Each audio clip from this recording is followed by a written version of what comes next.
నమస్కారం NS news కి స్వాగతం. నా పేరు ఉషా. ముందుగా ముఖ్యాంశాలు. డిజిటల్ అయాన్ సెంటర్లో విద్యార్థులపై అక్రమ వసూళ్లు. ఐసెట్ విద్యార్థుల నుంచి బలవంతపు వసూళ్లు. డిజిటల్ అయాన్ సెంటర్పై తీవ్ర ఆరోపణలు.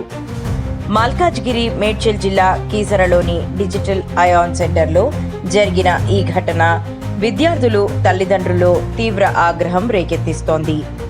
ఐసెట్ ఎంట్రన్స్ పరీక్షకు హాజరైన విద్యార్థుల వద్ద నుంచి బ్యాగ్లు, మొబైల్ ఫోన్లు డిపాజిట్ చేయడానికి ఒక్కొక్కరికి 50 రూపాయల చొప్పున వసూలు చేయడం విద్యార్థుల బలహీనతను ఆసరగా చేసుకుని జరుగుతున్న బహిరంగ దోపిడీగా విమర్శలు వెల్లువెత్తుతున్నాయి. పరీక్ష రాయడానికి వచ్చిన విద్యార్థులకు తమ వస్తువులు భద్రపరుచుకునే ప్రత్యామ్నాయం లేకపోవడంతో గత్యంతరం లేక ఈ డబ్బులు చెల్లించాల్సిన పరిస్థితి ఏర్పడింది.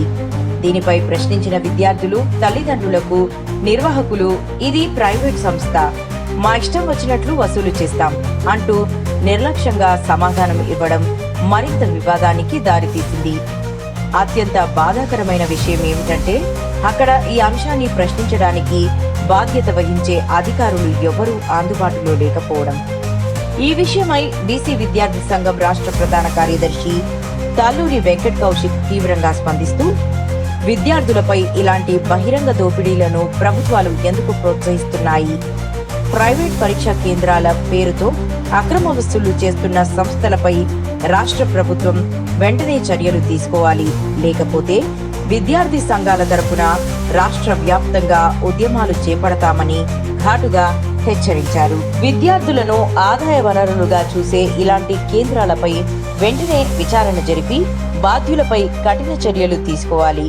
ఇకపై జరిగే ప్రతి పరీక్షలో విద్యార్థులకు ఉచిత లాకర్, డిపాజిట్ సదుపాయం కల్పించడం తప్పనిసరి చేయాలని తల్లిదండ్రులు ప్రభుత్వానికి విజ్ఞప్తి చేస్తున్నారు.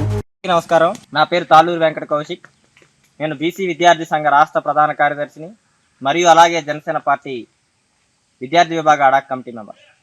ఇలా ప్రధానంగా మీ ముందు రావడానికి గల కారణం ఏంటంటే తెలంగాణ రాష్ట్రంలో ఏదైతే సెట్ ఎగ్జామ్స్ కండక్ట్ చేస్తున్నాయో ఆ సెట్ ఎగ్జామ్స్కి ఏదైతే విద్యార్థులు 600 నుంచి 800 ఫీజులు కట్టడం జరుగుతుంది. అయితే ఈరోజు జరిగిన అంశం ఏంటంటే అయాన్ డిజిటల్ సంస్థ మేడ్చల్ మల్కాజ్గిరి కేసరి ప్రాంతంలో ఉన్న ఒక అయాన్ డిజిటల్ సంస్థ ఏం చేస్తుందంటే విద్యార్థుల దగ్గర నుంచి లగేజీలు, ఫోన్లు పెడితే వాళ్ళ దగ్గర ఒక్కొక్క విద్యార్థి నుంచి 50 రూపాయలు వసూలు చేసే పరిస్థితి జరుగుతుంది.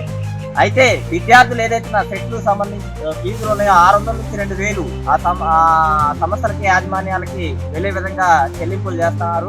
రాష్ట్ర ప్రభుత్వానికి వాటికి పంపిస్తే రాష్ట్ర ప్రభుత్వం ఏదైతే సెంటర్లకు కావాల్సిన వసతులకు కావాల్సిన అన్నిటికీ పంపిస్తున్నారు. అయితే వాసంతి వైబ్రెన్స్ ప్రైవేట్ లిమిటెడ్ ద్వారా ఈ అక్రమ వసూలుకి పాల్పడుతున్నారు. నేను చెప్తున్నా, ఖబర్దార్, మీరు ఏదైతే ఈ చర్యను మానుకోకపోతే విద్యార్థి సంఘానికి ఖచ్చితంగా దీని మీద పోరాటం చేయాల్సి ఉంటుంది. నేనైతే రాష్ట్ర ప్రభుత్వానికి కూడా ఒక విజ్ఞప్తి చేస్తున్నా. తెలంగాణ రాష్ట్రంలో ఏదైతే అనేక ఎగ్జామ్స్ జరుగుతున్నాయో ఈ ఎగ్జామ్స్ మీద సంబంధించిన ఎట్లా అక్రమంగా అన్యాయంగా దోచుకుంటుంటే వీటి మీద చర్యలు తీసుకోవడానికి అక్కడ ఒక అధికారి కూడా లేదు.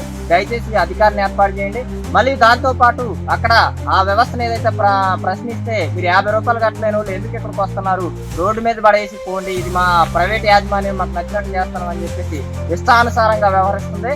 ఖబర్దార్ బిడ్డ, ఖచ్చితంగా దీని మీద ఉన్నతాధికారులకి చర్యలు తీసుకోమని వాళ్ళకి పంపిస్తాం. దాంతో పాటు మీరు విద్యార్థులు ఎవరైతే ఉన్నారో ఖచ్చితంగా మీరు ఎవరో ఫీజులు చెల్లించాల్సిన అవసరం లేదని విద్యార్థుల పక్షాన పోరాటం చేస్తామని తెలియజేసుకుంటూ సెలవు తీసుకుంటాం.